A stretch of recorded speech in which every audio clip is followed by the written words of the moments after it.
Je suis Moutaye Azoumana, président du mouvement des forces d'avenir. Mes premiers propos, c'est d'abord les remerciements à ivoiretélé.net pour l'occasion que cette télévision me donne pour pouvoir faire un point sur la situation qui prévaut actuellement au MFA. Je voudrais, avant tout propos aussi, remercier tous les délégués et tous les militants de notre parti qui ont bien compris le parti et qui ont bien compris ce qui se passe et qui ne s'associent pas à cette forfaiture. De quoi s'agit-il? Dans le cadre de l'alliance RHDP, le MFA avait produit au mois de juillet dernier une déclaration invitant l'ensemble des partis membres de RHDP au dialogue et à la cohésion. Et même avait proposé, au cas où il y a des différends qu'on ne peut pas résoudre, qu'il y ait une médiation, parce que le RHDP, selon MFA et selon moi-même, c'est le groupement qui donne beaucoup de gages de progrès, de paix et de solidarité à la Côte d'Ivoire. Donc pour nous, être membre du RHDP, c'est une chance que nous donnons à la Côte d'Ivoire et aux Ivoiriens pour leur progrès de tous les jours. Donc au cours de cette déclaration, il avait été demandé au président de prendre contact avec les présidents membres du RHDP en vue d'échanger avec eux sur la question. Et au secrétaire général de prendre contact avec les secrétaires généraux des différents partis membres pour que nous puissions amener une délégation pour échanger avec chacun de ces membres-là sur les moyens à développer et à mettre en œuvre pour renforcer la cohésion au sein du RHDP. C'est dans ce contexte que j'ai demandé une audience avec le président Henri Konan Bédié, qui me l'a accordé pour le jeudi 11 août, le jeudi 25 août, le jeudi 24 août. Et donc j'ai composé une délégation et nous sommes rendus donc à Daouglo pour rencontrer le président Bédié pour échanger sur la question. Et je crois que les conclusions de ces échanges ont été portées dans les journaux, ont été diffusées dans les journaux. Il s'agit pour nous de demander au président du Présidium de tout mettre en œuvre pour que les enfants d'Oufoué puissent cheminer ensemble dans la cohésion, dans la paix et dans la sérénité. Parce qu'en faisant à parler de cette sérénité, la Côte d'Ivoire, puisque c'est nous qui sommes au parti au pouvoir, nous allons gagner des victoires pour les Ivoiriens sur le progrès économique, sur le plan économique et social. C'est de retour de cette mission que nous avons reçu un message venant de M. Tano Fidèle, m'annonçant qu'il y a un bureau politique qui serait convoqué par moi et pour lequel ça a été signé par l'honorable Siaka, qui invitait donc les membres du bureau politique à un bureau politique extraordinaire le samedi 26 en vue de débat des questions suivantes. Premièrement, information. Deuxièmement, analyse de la situation socio-politique. Troisièmement, vie du parti. Et quatrièmement, les divers. Et il demande, en cette convocation, de demander à tous les délégués de prendre toutes les dispositions utiles pour prendre part à cette réunion. J'ai donc appelé Tano Fidèle pour savoir d'où provenait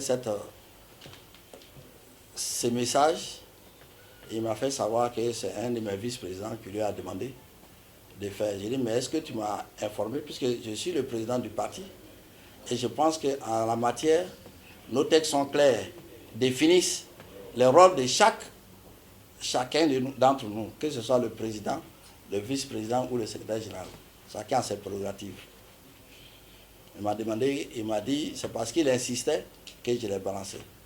Aussitôt, j'ai appelé le camarade Ouattara Siaka pour lui dire de nous attendre au bureau pour que nous puissions échanger sur la question afin de trouver une solution pour éviter que le parti sombre dans la pagaille, parce que chacun a son rôle.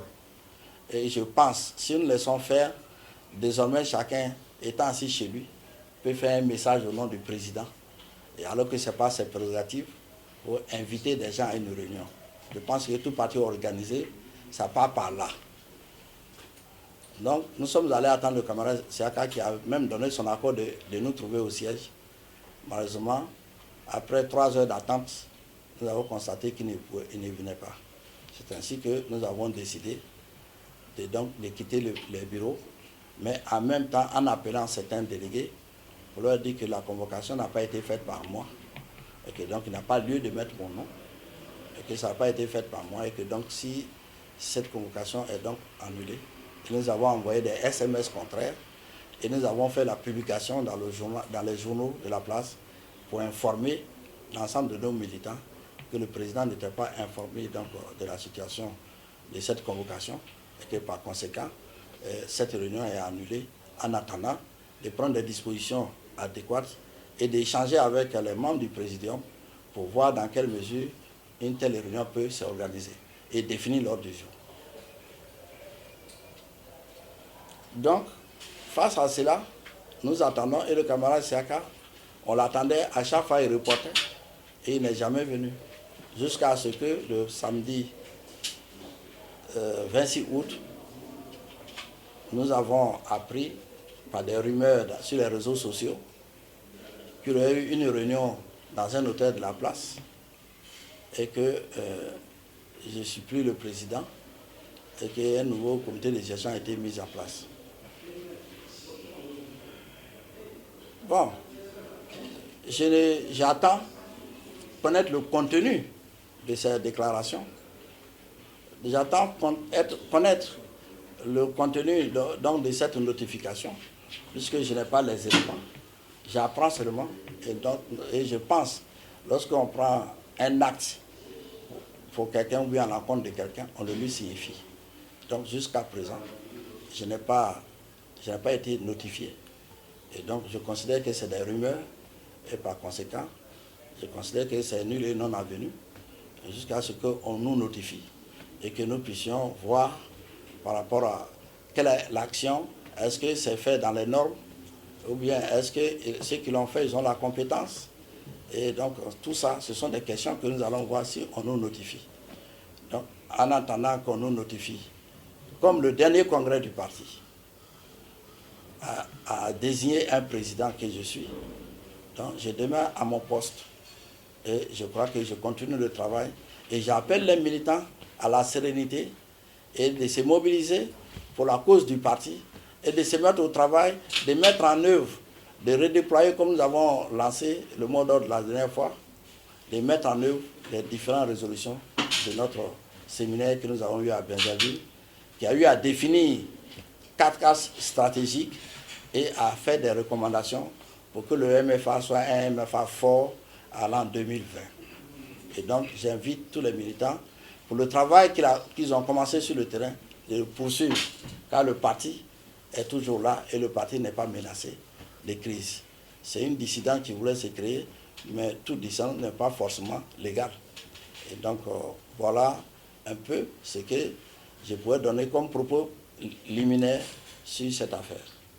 Et aujourd'hui même, au siège du parti, nous avons fait une déclaration à la presse pour situer les faits et pour que chacun s'informe sur la réalité des faits. Par rapport à la crise que vit le MFA, la jeunesse est vraiment unie autour du président Azumana Moutaye.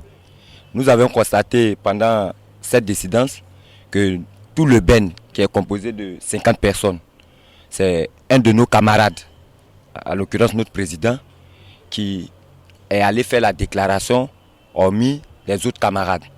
Donc pour ce faire, nous appelons notre camarade président à rejoindre le groupe pour qu'ensemble, nous puissions travailler pour le MFA du président Azumana Moutaye. Je suis Madame Ali Bintou, je suis première vice-présidente nationale des femmes Je suis aussi déléguée de Bingerville. Je suis SGA en charge de la diaspora et des finances au mouvement des forces d'avenir. Face à cette situation qui prévaut présentement au MFA, je déplore tout simplement parce qu'il n'y a pas lieu d'une dissidence. Il n'y a pas lieu d'une dissidence tout simplement parce que nous sommes à quelques mois, je dirais, de 2020.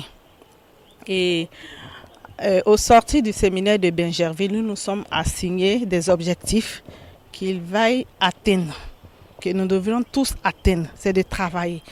Et là maintenant, je ne parle pas en tant que présidente des femmes, je parle en tant que déléguée de Bingerville, parce que nous sommes sur le terrain. Et nous sommes sur le terrain, nous travaillons à cela, pour le bien-être du parti. Et cette crise ne nous arrange pas en tant que délégués.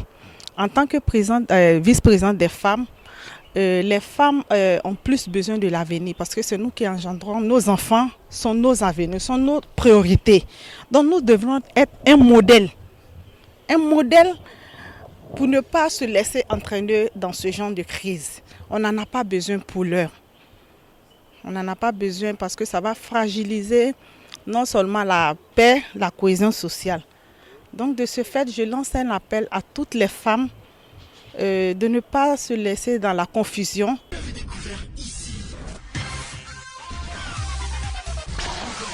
Que vous avez découvert Ivoire TV.